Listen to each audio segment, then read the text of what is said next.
Dans l'est du pays, des villes d'Ostrava à Litovel, seuls les toits des maisons et quelques arbres émergent encore. Depuis vendredi, la tempête Boris dévaste tout sur son passage. En République tchèque, au moins 3 personnes sont mortes et 7 disparues. À Krnov, dans le nord-est, les eaux des rivières Opava et Opavis se sont déversées dans le centre historique et plusieurs quartiers résidentiels. 80% de la ville est inondée, du jamais vu depuis 1997.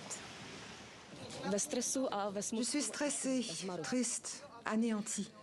J'étais coincée à la maison, au 5e étage, entre les 2 rivières, et je pensais à notre belle ville, car nous l'avons construite, et nous étions sur la bonne voie pour la rendre vraiment belle et attirante pour les touristes. On a travaillé dur et maintenant, c'est foutu.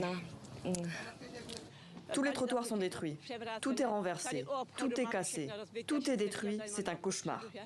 Des centaines de milliers de foyers sans électricité ni eau, routes coupées, transports interrompus. En Europe centrale, l'état de catastrophe naturelle est déclaré dans plusieurs pays.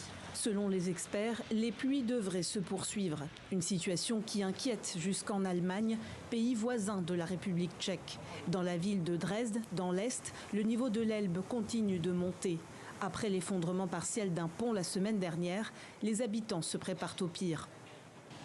Des mesures sont prévues pour protéger le centre-ville et sont appliquées en ce moment même.